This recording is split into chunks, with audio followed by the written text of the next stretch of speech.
perfect, life looks brilliant. Give me more of this. I'm out of control, about to blow, and I've been caught in the undertow. So toxic, but I can't get enough. You bury me, bury me. Yeah, you bury me, bury me. You've got me hypnotized. Push me out of myself. You've got me hypnotized. I can see, I can hear, going crazy, but the light has got me hypnotized. You've got me hypnotized. Get you out of my hand again.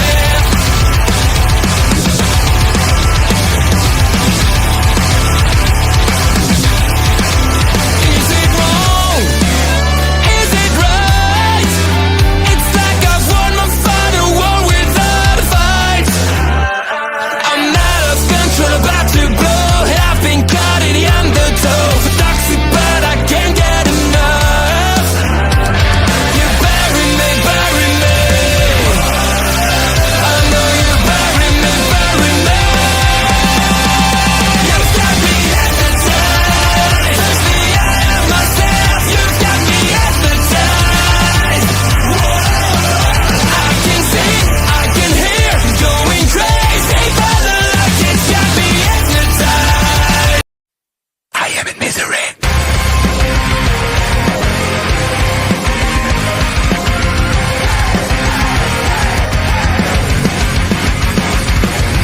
Everyone is watching me when I'm coming around.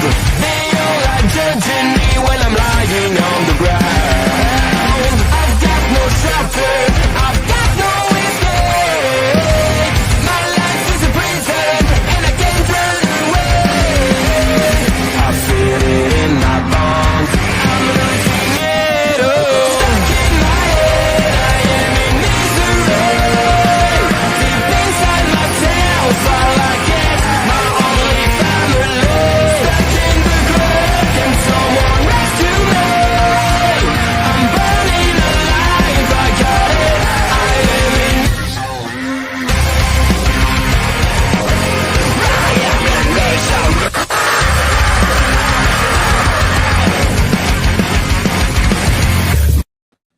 Hello, everyone, and welcome to Take. No, this is not the Thunderbolts review. That's the right background. There we go. That feels better. You're not. Ashford is not reviewing the Thunderbolts. Although, Ashford, what did you think of the Thunderbolts while we were on it? You haven't seen it. Okay, good. Got it. Moving on. Talking about things I that got we've all. spoiled. Thanks that much. Yeah. We're a couple minutes late. God forbid.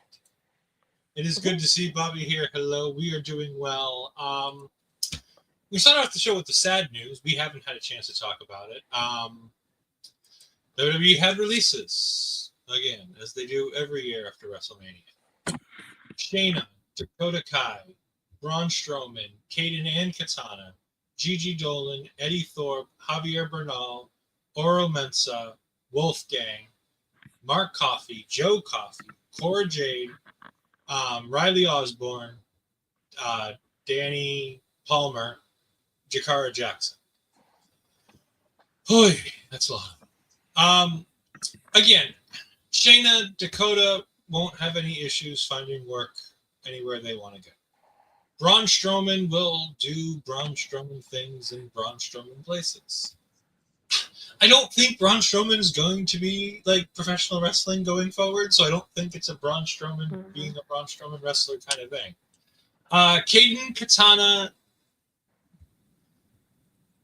if they want to work, I'm sure they're going to find a place. I think that they could potentially land in TNA, as Lord knows TNA could use some female tag teams. I mean, so could WWE, but apparently they have enough. We're going to focus mostly on the NXT names. So we've got Jakara Jackson. We'll start there. That seems to be the most surprising to me, is we just had the metaphor farewell last week, and we now know why Lash is going on her own. So question asked, question answered. We asked NXT to explain why Jakara was going off on her own, and and she's going off to new places. Hello, Hulk. Thank you for joining us. Yes, you are finally catching us live. We great. Vanna White. Always nice to see Vanna here. Probably not the real one, but still nice to see Vanna White here. I mean, listen, we don't want to sit here and be like, yes, Cora was all of them were surprising. Cora, Eddie, both seemingly in storylines to do things. Jakara seemingly having a singles push coming. Gigi, poor Tatum Paxley. This woman was the kiss of death for this round of releases and non-renewals, because on top of all the releases, Shotzi was informed that her contract will not be re-signed when her contract expires. So that means the only remaining member of Chemical X is Tatum Paxley. And her husband, Javier Bernal, was also released. So beyond all the wrestlers, also our well wishes go to Tatum Paxley for trying to deal with this.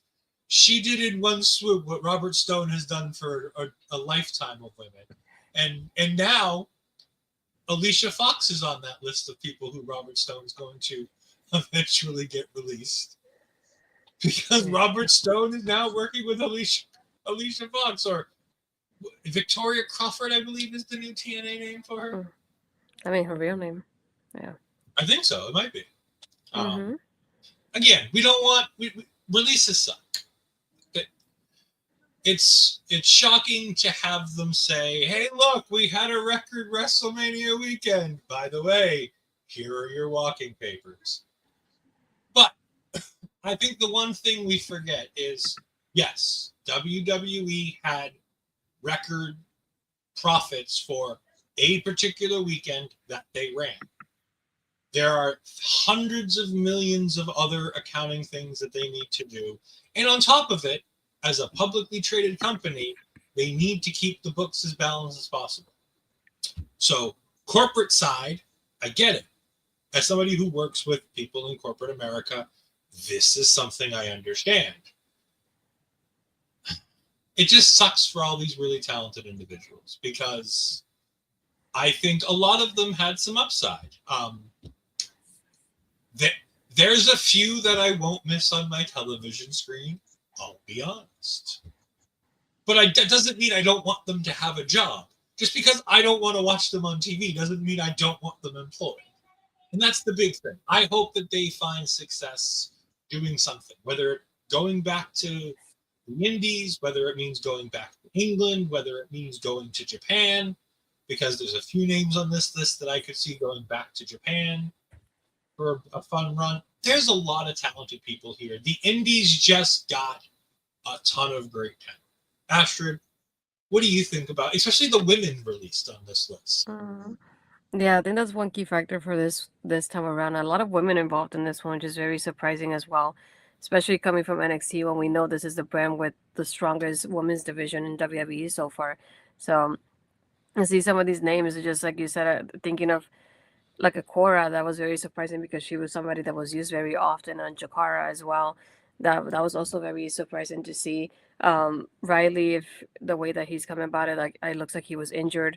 So that's another one that it's disappointing to see like he didn't even get cleared to come back and they just released him like that. His wife was also released not too long ago as well. So that's another one that I can imagine that sucks for both of them too. Yeah, it's like, and seeing like Eddie was somebody that was being used, and even we mentioned from the beginning that Carl Fredericks is not being used the way he should have been used in NXT and the way we hoped he was used since he was signed, and he was getting used a little bit more consistently now. But even still, I feel like we didn't see his full potential in NXT the way we were hoping we would see him. Oro Mensah is one that kept growing on me with Metaphor and the girls recently, so that was another one that was very sad to see. I mean, my main Javi, that was one that I teared up when I saw that one. I was not expecting that. That one really hurt. Yeah, and just seeing like Chemical X, just thinking, like they were just in a tag team like championship match, like 2 weeks ago at this point, and they were doing so well. I just don't understand how that happened. And these reports about like, oh, it's because of their age and this and that. It's like most of these people are still super young, so that doesn't make any sense. And none of what's coming out makes sense as to like the reason why this is happening. But yeah, very disappointed with the people they selected for this to happen. Yeah, and again, I said this on something. I'm going to imagine it was probably on the Thunderbolts review. I said it somewhere verbally, and I don't know where it was. The best way to support the talents of the talented people who were released, if they're streamers, go to their streams, drop them a sub. I've already been to Javier Bernal's stream. I dropped him a subscription. Go to their PWT store. Go to their big cartel stores once they start having them up and operating. Go buy a t-shirt.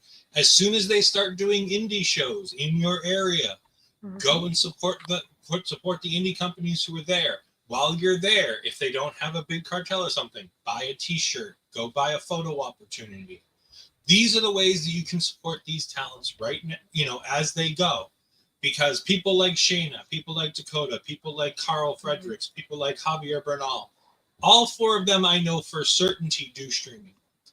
Yeah. So you can go on Twitch and you can go ahead and give them a follow, give them a subscribe. When they go live, go ahead and drop them a sub if you can. Those are the types of things that you can be like, look, we love you, we support you. These are the easy ways to do it. And like I said, a lot of this doesn't cost a whole hell of a lot. If you have the free income, that's a way that you can go ahead and support these talents now that they've been released. All these NXT names, 30 days, they're going to be free and clear. You're going to start seeing them popping up places. For the main roster names, we know that day is, I believe, August 1st, I believe, is the day that they get to go. Probably. From what I understand. I've seen August 1st floating out a whole bunch. So I'm assuming that that's probably right around the time of that free. No matter what, releases suck, no matter how often they happen. But,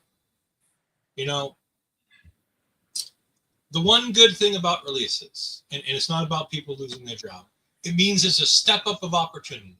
There are now places to be filled by new, young, or different talent to go ahead and step up. Every time somebody gets moved up or somebody gets released, it's an opportunity for somebody else to become the next big thing.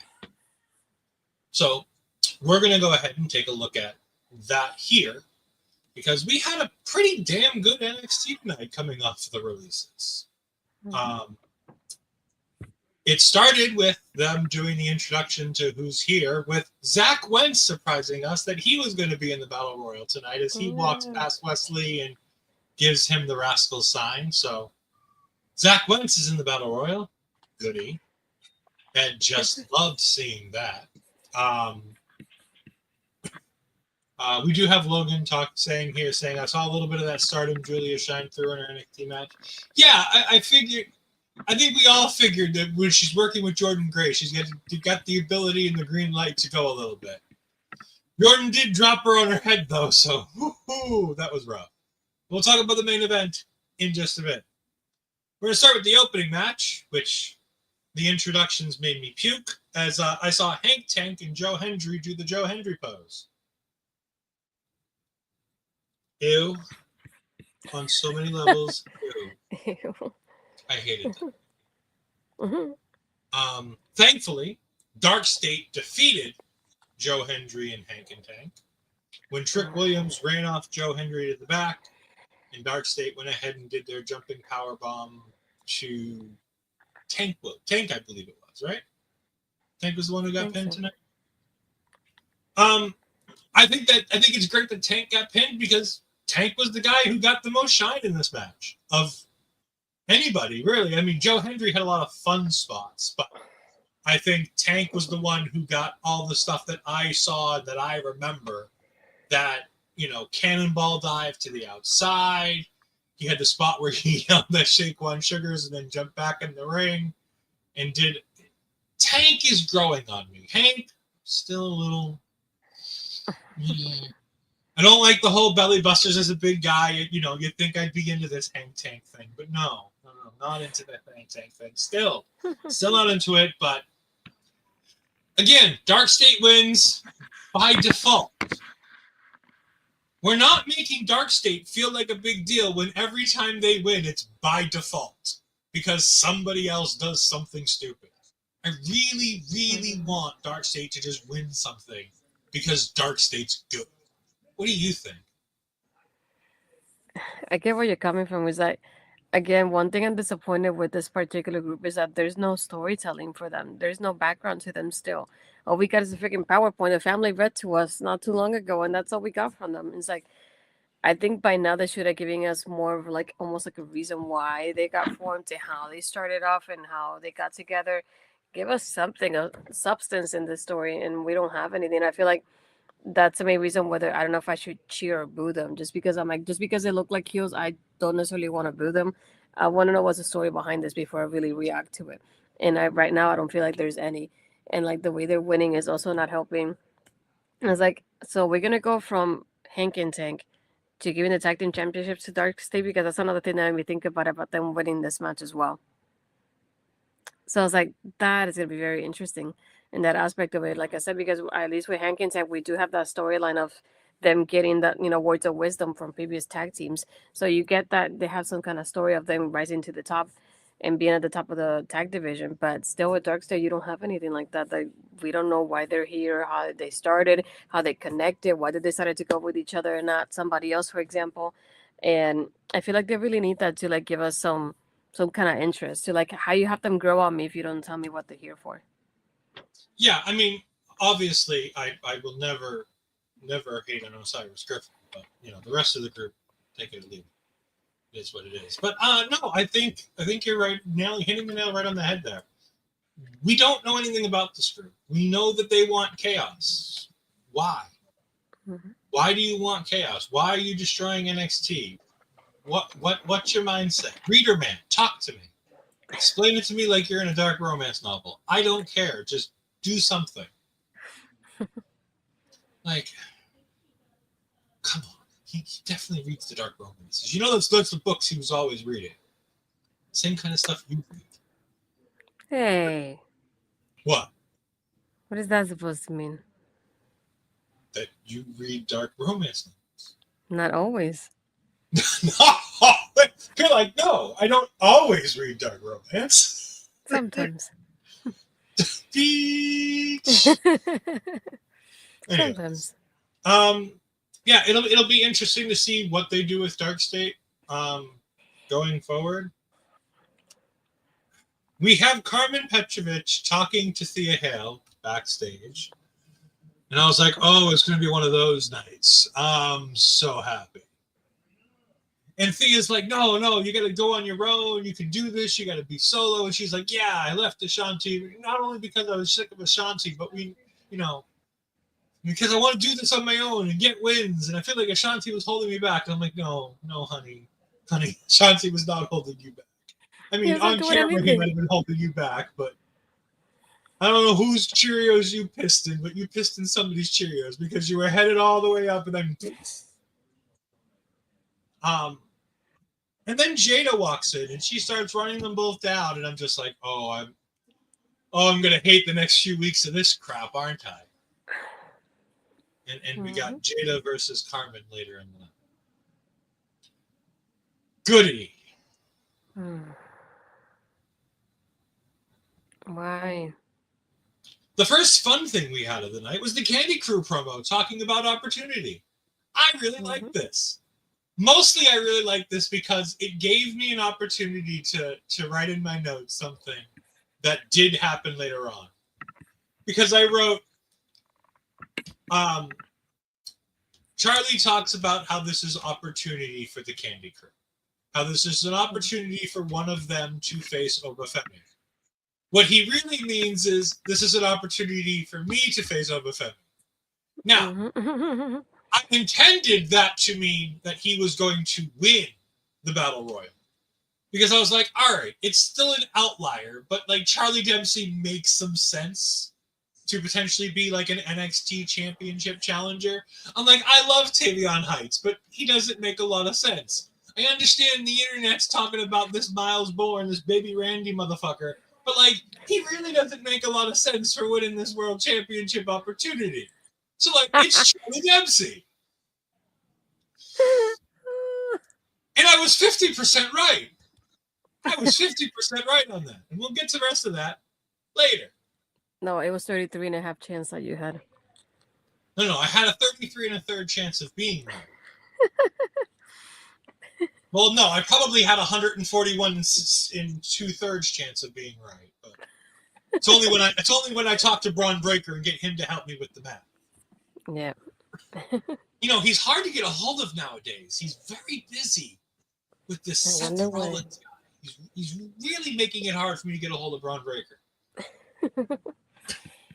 If you don't understand the joke about me and Braun Breaker, it's from another time, another place, and another company, where I decided that Braun Breaker was the foundation of one of my brands. Talk about that another time. Anyways, something else we can talk about, and actually to talk about this loads. Zaria takes on and defeats Kelani Jordynne. What you got? This is not how I thought it was gonna go, to be honest. Based on the interaction from last week, I thought it was gonna be more of, you see it this way, of Kelani wants a title match. See, let's say they give you that vibe that she almost tricked Soul into doing it, and then Zaria blocked it. So when you see this match happening, I'm thinking, oh, they're gonna find a way for Kelani to win this somehow, even though Zaria should be the one to win it. So in my mind, it's like they're gonna find a way for Kelani to win it, and it's gonna be Kelani versus Soul at Battleground. That was on my whole mindset. And then going into it, but I love the storytelling that Zaria has been doing, because if anybody has noticed it, whenever she's around Soul, she's looking at the title somehow. If Soul is raising the title, she'll glance up at the title. If Soul has it around her waist, you see Zaria looking down at her waist. She'll find some subtle ways to like stare. So if you do look up any clips where like every time that she's with Soul, that she's always like looking at that championship, like that's her focus. And I like how commentary draws it at the same time, because they say, oh, it's not that she was kind of like blocking Kelani from doing this, because she wants a title match for herself, and that's what she's gonna beat Kelani. And I was like, I like the way that they brought it up as well later on. But again, I thought this is Kalani's match. They were gonna give it to Kelani first, and then wait a little bit longer for Zaria. That was my whole mindset, just waiting a little bit more, and then Zaria wins. But I did love that spear and the barricade. I love how Soul was holding on to Kelani for that moment, which Kelani looked confused about the way she was holding on to her. And then Avizar and Zaria does the spear through the barricade. That would like looked amazing, by the way. And then her winning at the end, I still was kind of surprised, because not because I didn't think like Zaria was gonna lose like clean, but because I thought they were gonna extend the storyline a little bit longer. So I wonder now if they're gonna tell us, oh, she won, and this was technically like a one contenders match, and she's gonna get the title shot now, which will be interesting to see moving forward. You're muted. I know it was Okay. No, I really like a lot of this. I have a lot of similar thoughts to you. I love the idea of Zaria chasing this championship without Soul knowing. Mm-hmm. I love the idea that Soul's blinded by friendship to the point where she can't see that her best friend is going to become her biggest enemy. I don't think it's Battleground. I think this continues to roll, where Zaria continues to step up and defend Soul night in and night out against all of these different challengers, until Zaria's like, Soul, I've beaten all these people. When do I get the shot, after proving all these people aren't worthy, for your championship? Oh, that's gonna break me. And a lot of people. It's going to break you. It's going to break poor Millie, who's not here tonight because she's modding over on Allison stream. So I know she's not here, but when she watches this back, yeah, the breakup of Ruca is going to break poor Millie's heart. Yeah. Other than that, it was great, though. I love this match. I thought that the two of them worked well together. We've talked so many times, because Zaria keeps facing Lash Legend, about how her moveset feels so clunky.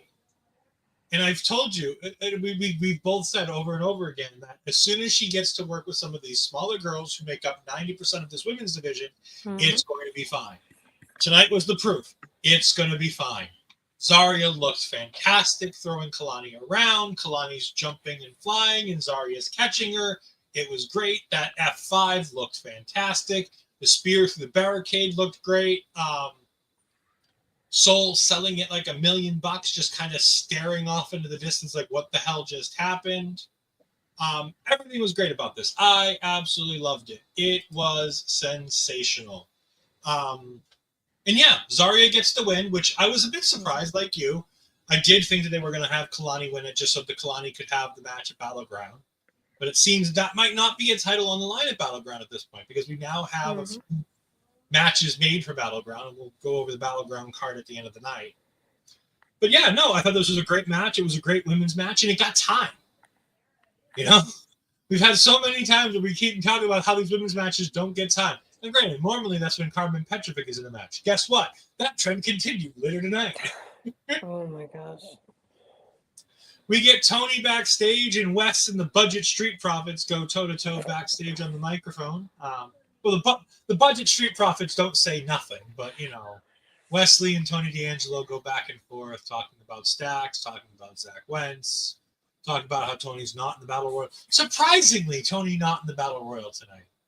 I would have thought that would have been an opportunity to do something with Stacks, to get Stacks to do like a run-in to beat down Tony or something, but, you know, they didn't do it.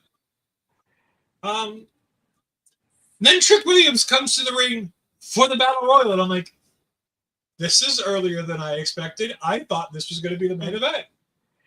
No. I didn't think we'd main event with the women. As good as a match that was going to be, and as much as they would deserve it, I'd understand a Battle Royal with 25 people taking precedent over naming a number one contender. It's not a championship match, so either match can really main event. And a Battle Royal feels like something you end the night with. But we didn't. But yeah, that's so surprising. But we don't get the Battle Royal right away, because when we come back from commercial break, we get Lola Vice sucking up to Stephanie Vaquer. She then, after sucking up to Stephanie, tells Stephanie that no matter what happens coming out of Battleground, she's going to be there waiting for her. Mm-hmm. And I'm like, oh, shit. Yeah, that's it. Nobody wants to see that. Oh, I know one person who wants to see it. No. Yes. My Marvel Talk tag team partner definitely wants to see that. We do come back from the commercial break now with the rest of the Battle Royal, with the only other entrance that we get is indeed the entrance of all shitty Ethan Page. I mean, ego Ethan Page. Sorry. I do have the order of elimination. There might be one or two off, depending on how NXT views when the legs went down for a couple of these double eliminations. But in order, we have Island, King, Dempsey, Baylor, Adonis, Smokes, Tyson, Thatcher, Vance, Hill, Tyreek, Jensen, Heights, Briggs, Wentz, Wesley, Inamura, Ridge Holland, Trick Williams, Elijah, Shawn Legacy, Javon Evans, Ethan Page, and Shawn Spears were eliminated at the very end, leaving the last man standing, Myles Borne. Well then, that was a surprise. Now, again, let me reiterate, I love Myles Borne. I think he's sensational. I don't think he should have won this Battle Royal. Oba feels more like he's making main eventers than he is actually wrestling main eventers.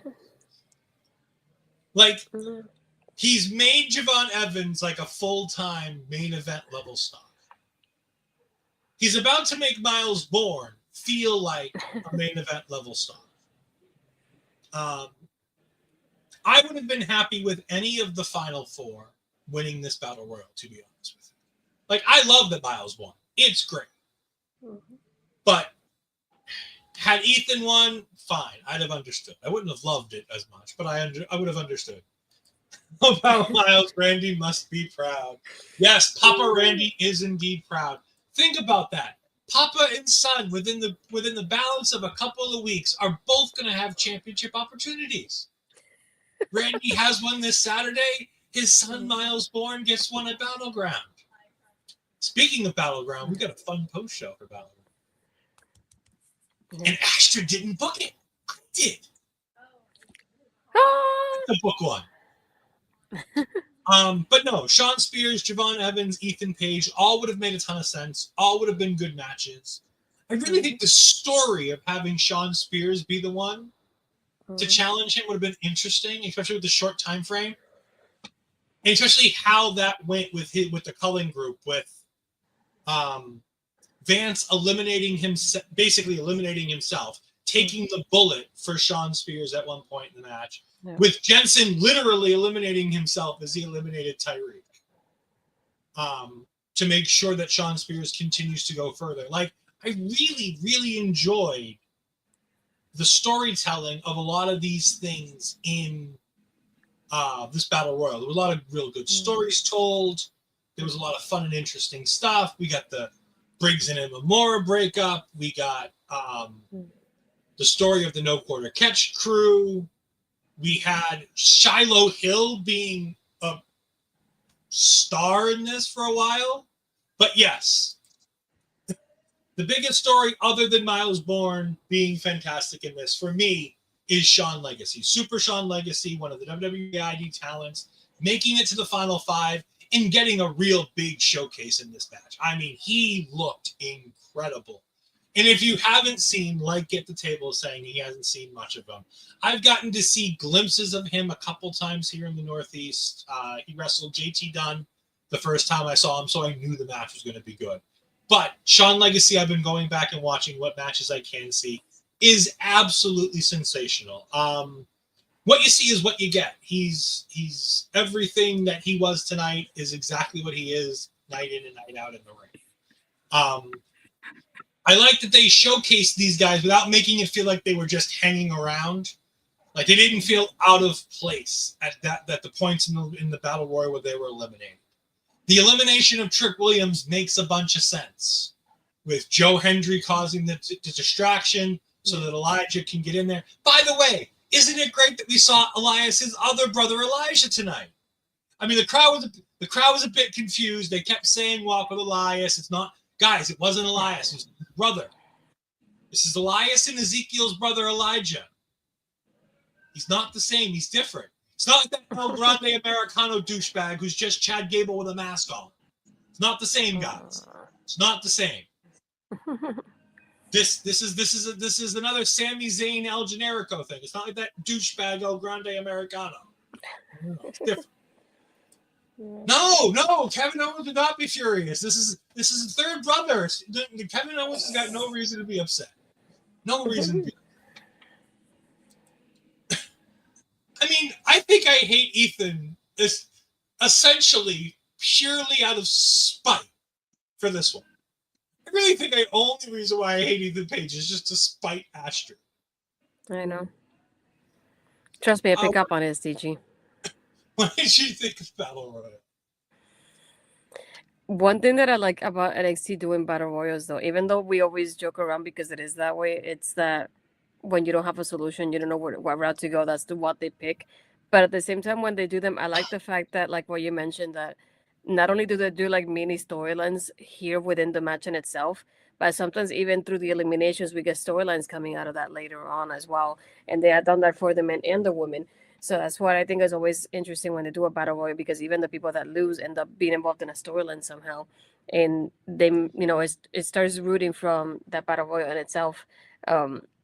Like you said, I like that we have Niko here sacrificing himself for Shawn Spears. Shawn's like lasted up until the end as well for this. People like Trick and Javon get eliminated. To me, that made sense too, because especially the last couple of months, we don't want a repeat of what happened already. So I was expecting them to lose somehow in here as well. So that's one of the ones that in my mind I'm like, you're out of my list for the winner here. But one thing when I saw the graphic is the fact that I looked at it and I said I wouldn't be able to pick from the graphic who could win the match. And I like how unpredictable that was, because usually you can kind of see the lineup and you're like, Ethan's going to win it because Ethan has been in the main event scene like this. Or you can say, oh, Trick has been winning, so Trick is going to win. But it's interesting seeing so many names there and so many people to get an opportunity to shine, like you said, like Shawn did there as well. But I like the fact that I wouldn't be able to pick a winner. And I'm glad that was very unpredictable in this match. Myles, like we said, one that's unpredictable too. Never thought about getting Myles versus Obafemi whatsoever, so that's very surprising there as well. But I feel like it was a fun match. I did, like you said, I liked the fact that Joe Hendry came up Trick cost him this match earlier, so he's gonna do the same to him as well. And I like that paper that we got there and how they're gonna get the contract signing next week as per Ava as well from everything that's happening there too. Yeah, it's like I enjoy this so much. I feel like I could have, like you said, I could have gone with anybody that was in the final, like 4 or 5 at that point. But I feel like either way, it would have been fun to see. It's interesting moving forward to see Myles getting involved in the main event like this, especially when you see Charlie coming out and clapping like outside of the ring versus you get Tavion and Brent Sinclair inside the ring. So that storyline's going to be very interesting moving forward, the whole group there. But I'm excited for it. Yeah, I mean, this was a banger. And like you said, this is NXT's formula. Yes, we don't exactly have a plan for our championship, so let's do a battle royal. But the battle royals are always interesting. They're always telling a story somehow throughout it. And one of the stories that I thought was really great told throughout this, there were two. Wesley and Zach Wentz constantly going at each other, even though a couple times they worked together. Javon Evans and Ethan Page accidentally working together a couple times was really fun too. And then the Imamura Josh Briggs storyline. Mm-hmm. I know that we're getting rid of Imamura kind of quickly and unceremoniously, just kind of having him go. But I love that we got this little bit of a story here, so that when we get to the later on portion, it makes a little bit more sense. I really think they did a really good job kind of going through A to Z with these guys, making sure that a lot of these different talents got the time to shine. And a TNA guy made it all the way to the final 6.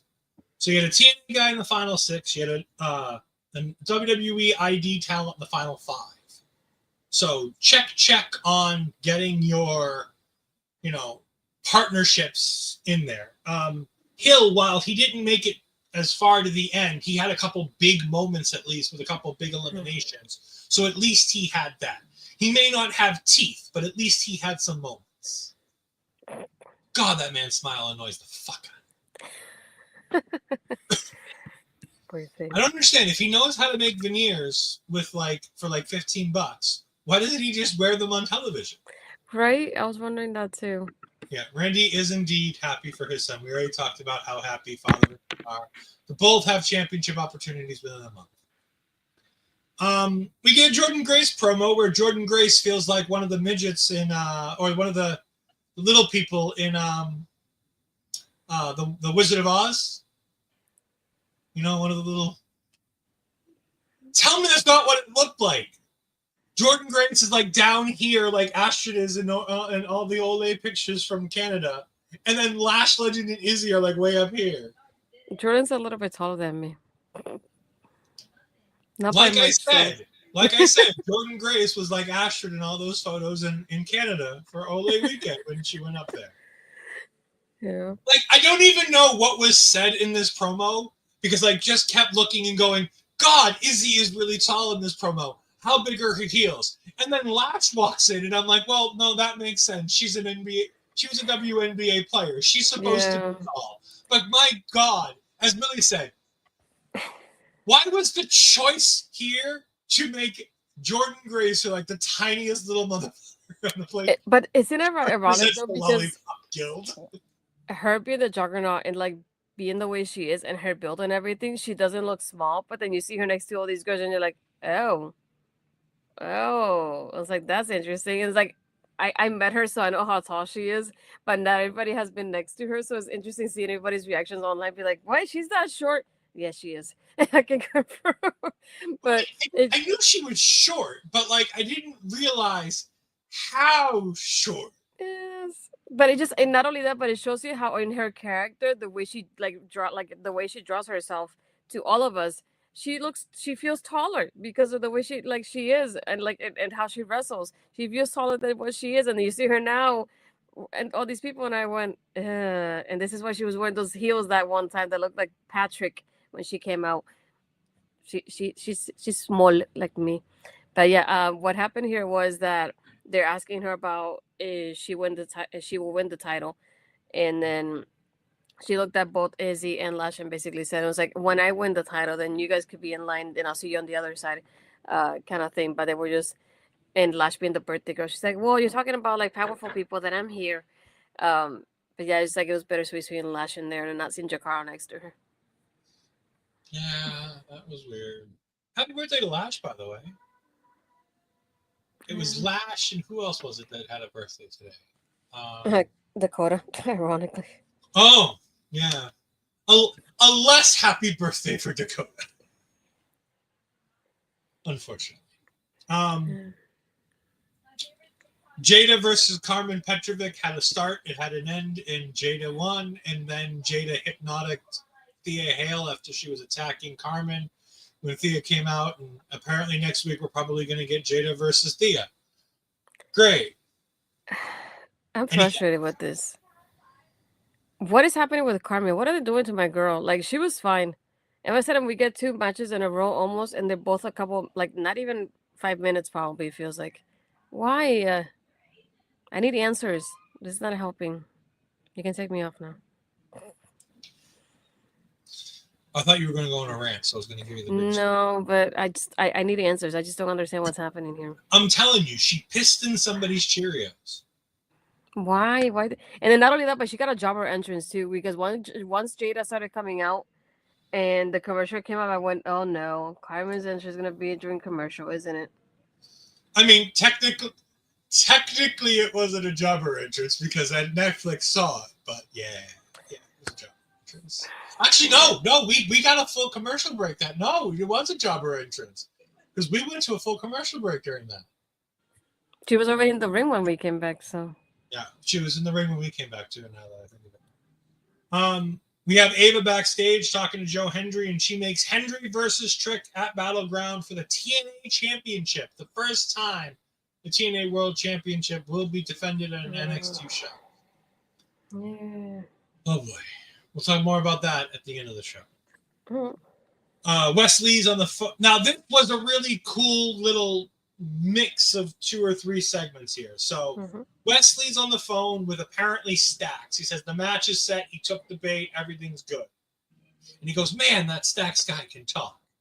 And then him and the Wish.com Street Profits walk away. And we have Imamura and Briggs, and Imamura's walking away, and Briggs is like, Imamura. And he's like, I know what you're going to say. And he's like, no, you don't know what to say. He's like, yes, I know what you're going to say. We lost again tonight because of me. You know, you could have had an opportunity. I eliminated you. I've been doing that a lot lately. You know what? I'm just going to go back to Japan. Cue sad Hulk music. My tear falls. My poor, sweet Imamura going back to Japan. Back to Noah. He gives back the cut to Briggs, and then who should come walking up but the Cullen? And Brooks Jensen says, look, I've seen this story before. Briggs, and it's funny, because he's saying that Briggs is saying Imamura was the problem. Briggs said nothing. He got Imamura, and then Imamura took on the entire rest of the conversation. At no point has Josh Briggs ever, as far as I can remember, on camera, actually blamed Imamura for anything that's happened to them. Like, I don't think I've seen any .com stuff where he goes that Imamura is at fault. I don't think I've seen any of that. So it boggles my mind that we're telling this story that Briggs is, like, blaming all his tag team partners. Hell, he didn't even blame Briggs when they broke up. He just wanted to go solo. The storyline is coming out of fucking nowhere. It was a great promo by Briggs here, just this little douchey promo where he's like, maybe you're the problem, Josh. Have you ever thought about that? And Niko laughs, and Izzy goes, think about it. Like, I loved the promo. I thought both of these things were really well done. The Imamura going back to Noah. It's sad, but I get it, and it's good for him. He had a fun time here. For one last time for Mel, before I delete it from the archives, we need one last squee for Carl Fredericks. Not the same anymore. There you go. And delete it. Bye-bye. No, I thought this was a really good promo. Like, other than the storyline that they're telling out of nowhere, I thought this was really, really good. I don't want to see Briggs versus Brooks. But at the same time, I wouldn't mind seeing Briggs run through the entire culling on the way to a North American championship, because I still think Shawn Spears should get a rematch for that at some point. Yeah. But no, I thought this was a well done backstage promo. Any thoughts? No, I mean, you said everything. Well, while I said everything there, why don't you go ahead and talk about the Candy Cruise celebration? I mean, we kind of touched on it a little bit earlier. Just the storytelling is going to be very interesting with Charlie's reaction to Myles winning here. Everybody's celebrating but him. So, yeah, it's very interesting to see the little one grow up with Charlie Dempsey in this storyline coming up. But I like it. I'm excited for it just to see, because I like Charlie having that spotlight. He's one of those people. I'm surprised he hasn't gone a spotlight like this. So I'm glad that hopefully that will catapult him a little bit more to be involved in the main event scene. What I was trying to get Ashley to talk about was the backstage promo, where we had the entire Candy Crew backstage, and Myles is very happy, and they're all happy for Myles. And Charlie's like, all right, we need to get back to work. I need to prepare for my championship match. And Myles says, I know I'm hard of hearing, but I thought I won the Battle Royal. Did you? It's like, well, yes, you did win the Battle Royal. And now the Candy Crew has the championship match, and I should be the one to take it. So that, I can stretch that meathead out, and I can, get him in. And then all of a sudden, Obafemi comes walking up. And he's like, congratulations, Myles. I wasn't expecting you in a million years, but good for you. Great job on winning. And normally this is the kind of like heel champion who's like, ha ha, easy day. Whoa, I win. Oba feels like he's really like genuine here, where he's like, good job. I didn't know it'd be you. Good for you. Mm-hmm. Like maybe they didn't tell him who was winning and they just kind of left it so he could get this honest, cool promo from Oba. Maybe. And then Myles is like, and then Charlie's like, no, it's going to be me that you face at Battleground. And Oba's like, but didn't he win the Battle Royal? And Myles is like, yeah, no, it's going to be me. Don't you worry. Charlie's just talking shit. It's going to be me. And speaking of Charlie talking shit, did you know he was talking about, stretching you out? And Charlie's like, no, I wasn't saying any of that. And Charlie gets talked into a match by Myles. So now it's going to be next week, Obafemi versus Charlie Dempsey. Oh, poor Charlie. He gonna get thrown around like a rag doll. Poor little Regal. What goes around comes around, though. Is Charlie Dempsey gonna cost Myles the NXT championship? I mean, it wouldn't surprise me if it happened. Can you imagine at Battleground in Tampa? You're not far from Tampa, so imagine you were there. I know you're not going because for some reason you chose not to go, but it's right there. You chose. You're there, front and center, front row, and Baby Randy goes ahead and hits that RKO, and he crawls over and he drops one arm over Obafemi, and you get 1, 2, and then he gets ripped out of the ring, and it's Charlie Dempsey saying, no, you can't win. This is my moment. I'm supposed to win. The heel turn from Charlie Dempsey. He starts working with his dad. And we get that great heel Charlie Dempsey back, which, by the way, I've kind of missed. Like, I like fun, happy-go-lucky Charlie with Ren Sinclair. That was cute. But, like, I want douchebag Charlie Dempsey back. I just want him back. He's so much more fun. He's so much more interesting to play off of. And I think that if you're going to push Myles, you need to separate him from Charlie Dempsey. Not necessarily separate him from the Candy Crew, but separate him from Charlie, if nothing else. Yep. And this one, too, I know a lot of, I want to say, like, second and third generation stars, they want to separate themselves from their parents. But at the same time, seeing, like, Charlie working with William Regal on screen will be so interesting to see. Because obviously it's kind of like The Rock and Ava. It's like they tell us without telling us that they're, that they're family. So it's like that would have been something interesting to see, of like a William Regal almost being like a talker for Charlie at the same time. And I feel like that I wouldn't mind seeing that, but I get also him trying to like break out on his own as well. Yeah. Yeah, it's the worst kept secret in all of professional wrestling. It's at the Lowell tapings for the NXT show that I went to in December. When they went to commercial break during the rounds of one of the Heritage Cup match between Lexis King and Charlie Dempsey, the crowd was chanting, "He's your daddy, he's your daddy," because William Regal was out there with Lexis King. Okay. For that match. Like I said, I think while I didn't want Myles versus Oba right away, I don't think it's good for Oba. I think it's great for Myles. But it's also very predictable. Like there's no way in hell Myles Borne is the NXT champion coming out of Battleground. None. Zero. There is not, nobody can make me. There's no scenario where I'm going to buy that Myles Borne defeats Oba Femi. I'm sorry. I just won't do it.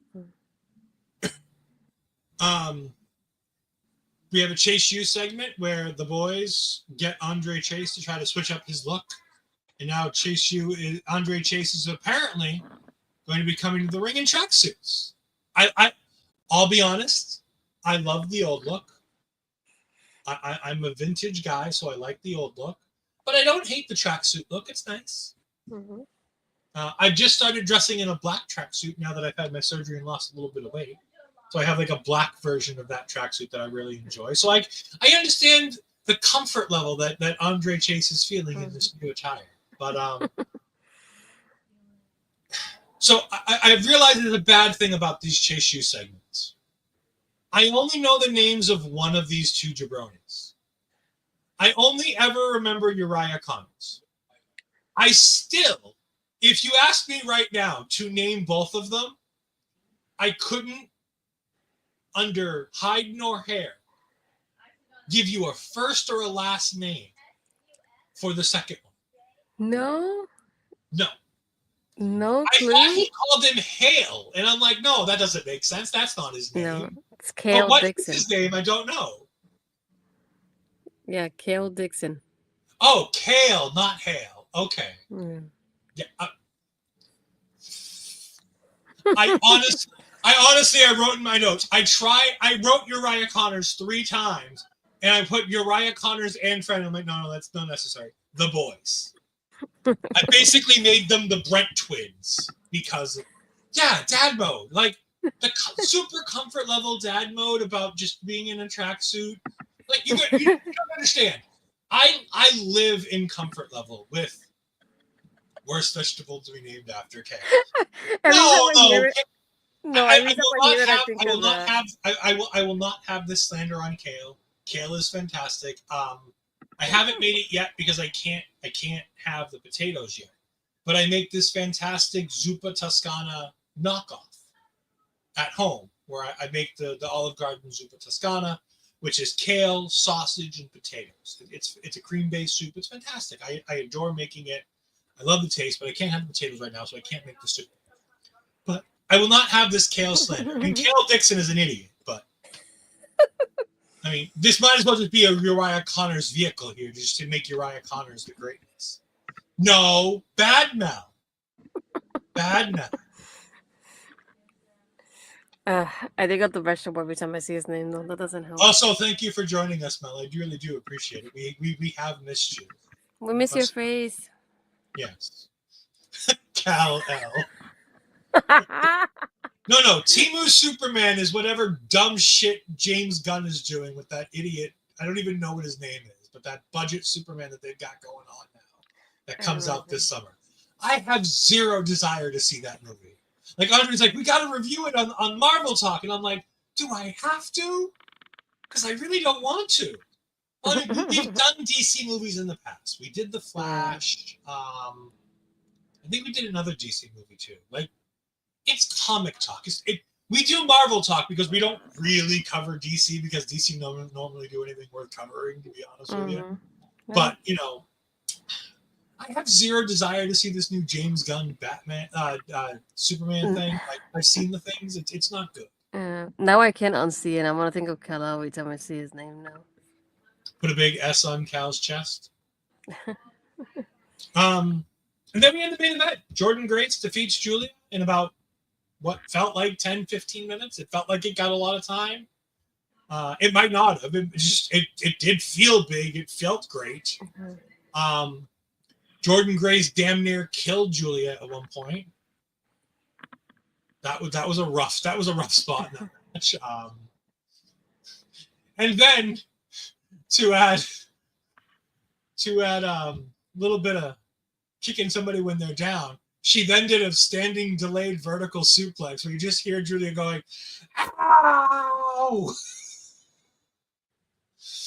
And I'm like, "Oh, this is bad. We really shouldn't be doing this, and I shouldn't be laughing." But my God, was that funny? Yeah, that scream, it didn't sound like Giulia. And at first I was listening to it, was like, who the heck is screaming like this? Yeah, It and then didn't I realized sound like it's it was Giulia. at first. I thought it was a fan of the crowd just randomly screaming at first. I love the anime DC movies. The animated DCEU is absolutely sensational. Honestly, they make movies probably better than half the Marvel movies too. Period. Like DC animated stuff is really, really, really good. And again, if you want to listen to me talk more Marvel, we do have a Thunderbolts review that just came out on Sunday that you can go ahead and check back on the YouTube channel. You can go ahead and see that. We also announced that we have. Oh, I'll do it when I do the plugs in just a little bit. Jordynne Grace wins the match. She's going to challenge Stephanie Vaquer at Battleground. It'll be better. Like this is the match I wanted. This sends Giulia to the main roster permanently with Roxanne. Now the two of them can go up there and be on the main roster and not have to do double duty. They don't have to come back and forth. They can just stay up front on Raw. Thank you. We appreciate it. Me and Andre put a lot of work into Marvel Talk, which is now Peggy's show, and we are just guests on the show. Peggy allowed us to host the show. So That sounds about right. Yeah, but then again, I keep seeing this. It's like this is the most Stardom match. WWE isn't Stardom. Like, we don't do strong style here. If you want any evidence of that, look at Shinsuke Nakamura's entire main roster career. We don't do strong style in WWE. We just don't. It doesn't. You can't work on the road as many days as these talents work on the road and do Japanese strong style at the same time. Those two things don't mesh. When The Miz did that promo with Daniel Bryan on Talking Smack, and he talked about how The Miz wrestles, and Daniel Bryan says, if I wrestled how you wrestled, I wouldn't have to worry about being injured either. And Miz says rightfully, well, it's because of the fact that I wrestle the way I wrestle that I'm that I'm a world champion, that I'm the longest reigning Intercontinental champion, in years at this point, and that he was making the Intercontinental title relevant. That it's because of the fact that he wrestles the WWE style as opposed to Daniel Bryan, who constantly tries to wrestle the way he used to wrestle on the Indies. That's why he can be the main event level player that he was. That he can always be in contention for a championship. That he could always be this. That's the same thing you're getting here. Giulia, as fantastic as she is, if she doesn't, and she's done a very good job of adapting the Stardom style to look good while doing a WWE style match. And occasionally, when you get the right talent, you can go ahead and have a Stardom level match. When Giulia eventually takes on Io Sky, they're going to have a Stardom style match. When Giulia gets to have another one-on-one match with Rhea Ripley, they're going to go Stardom style. You're going to be able to do that with some of these talents, but you can't go Stardom style with Tiffany Stratton. You sure as hell can't go Stardom style with Jade Cargill. Like, you've got to pick and choose these battles and these matches and do them the right way. And it's because of that this match is so great, yes. But you can continue to have her be a pseudo babyface on NXT and a heel on Raw. You can do the two things simultaneously as long as you really don't change the way the character is. Now, that's a really good question. So why do they hire people for what they're doing and then tell them not to wrestle that way? It's not that they don't want them to wrestle that way. It's that they want them to wrestle something in the middle. They didn't ask Stephanie Vaquer. They didn't ask Giulia to not wrestle like they're in Stardom. They asked them to adapt that to a way that you can do it 3 to 4 nights a week in NXT, 3 or 4 nights a week on the road for the main roster, to be able to go week in and week out on, during the main roster stuff. Like, they don't ask you to not wrestle like Stardom. They just want you to adapt it so that you can do it night in and night out for 200 days a year for 15 years in a row without potentially hurting yourself, as long as something bad happens. And like I said, if you want proof positive of that, look at The Miz. The Miz wrestles a relatively entertaining match every time he's in the ring. Is he the greatest professional wrestler in the world? No. But whether he wins or whether he loses, he wrestles a fun match that we all watch. And at the end of the day, we go, oh, okay, Miz was pretty good in that. Moving on. And that's why The Miz is a WWE Hall of Famer on his first ballot, on his first attempt. As soon as they want to make him a Hall of Famer, I think The Miz is a Hall of Famer. Yes, I'm a bit of a Miz fanboy. I don't know if you'll understand this. I think very highly of The Miz. You know who else thinks very highly of The Miz? Chelsea Green. Chelsea Green says she must be the female Miz. If you haven't caught that interview, go ahead and catch her thing with, I believe it's Chris Van Vliet, was who she was doing that with, if I remember correctly. And like, there we go. It's like, and like I said, I'm not saying that just wrestling the WWE style will prevent injuries. It won't. Plenty of people get hurt doing the WWE style. I'm just saying, if you wrestle the WWE style, you're more likely to not get injured. You're more likely to have a sustained career. Look at Shinsuke. He's had a very long career. He hasn't done anything. Like, he won a Royal Rumble, but that's about it. He was a U.S. champion a couple times. But at the end of the day, he's made a lot of money, and he hasn't really had any substantial matches since leaving NXT. Why? Because he stopped that style. Yeah, Hideo Itami is a... We don't talk about Kenta. Kenta's a bad example for anything. That man could get injured opening a jar of pickles. Jeez.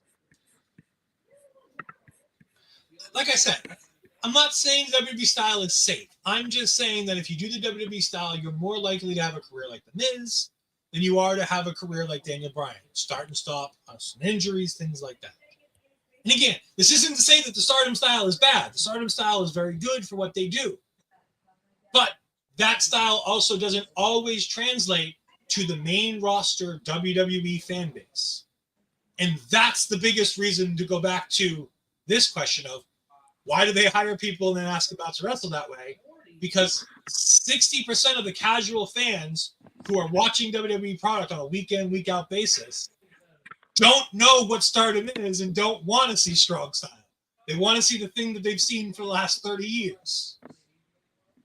And that's the sad, true answer to that. Uh-huh. And now that I've made everybody sad, ask you, tell the good people where they can find me. You can find me, hopefully this week there'll be a review, hopefully, of the movie Queen of the Ring on my channel. More on that later on, depending on how it goes with the planning. I gotta get a thumbnail for that done, don't I? What? I gotta make a thumbnail for that stuff, don't I? Yes, you do, please. Okay. You can find me again here on Tuesday, again with this one taking over here on the road to Battleground. But yeah, you can find me on my Twitter, Blue Skies, Astro Pizarro. My Instagram and Threads is Astro Pizarro 20. And if you haven't subscribed to my YouTube channel, please do as well. Now we're on the 300 subs and going up from there. Yay! I'm going to announce it now because we've kind of confirmed it, so I'm going to go with it until we hear otherwise. Battleground post show is going to be the besties taking over. It's a crossover event, everybody. We're very excited for this one. We're not sure exactly how it's going to work, if it's going to broadcast on all of our channels, how it's going to work. But Amanda Savage and DC Hendricks of the Tuesday Night Besties of Bodyslam.net are going to be joining me and Ashford. We've had them both on separately. I'm very excited to have both of them on together as we all get to talk about NXT Battleground. It's going to be a fun show. We do have now 3 matches confirmed. We have Myles Borne versus Obafemi. We have Joe Hendry versus Trick Williams. And we have Jordynne Grace taking on Stephanie Vaquer. So, fantastic Battleground shows already in the making. I believe we're pretty much also cleared with the pre-show, but we're going to wait a little bit on that one just to make sure we can fully confirm that one. But we do have confirmation for the post show, so I'm going to go ahead and announce it and then feel sad if something bad happens. You can also catch me on Twitter and Blue Skies at EdFries12584. You can find me on the Twitch at twitch.tv/EdFries2002. Like I said, we just had a Marvel Talk Sunday where me and Andre talked about all things Thunderbolts asterisks. We're not going to spoil the asterisks like Marvel Studios is doing all over the place now. Bad Marvel Studios. Why would you do that? I don't understand your marketing campaign. But also, fantastic movie. Short story, if you haven't seen it, please go see it. It's really good. It deals with mental health in a very interesting and fantastic way. It's a wonderfully told story with some fun jokes that makes it feel reminiscent to the early days of Marvel. It is very close to, if not in my top 10 Marvel movies of all time. I thoroughly enjoyed Thunderbolts. It was back to form for Marvel in my mind. You can also catch me and Andre between now and July. We have a bunch of shows. Starting in 2 weeks on the 14th, we are going to be doing our MCU rebounds again. We're going to be back to doing MCU rebounds. So that first one will be Guardians of the Galaxy Volume 2. And we're hoping to get enough in to get to the Black Panther one. We are also going to be doing, in the meantime, those are going to be every 2 weeks. As those wrap up, we are going to be going ahead and doing the Ironheart reviews every week. And then after that, we were going to have the review of Fantastic Four coming out at the end of July.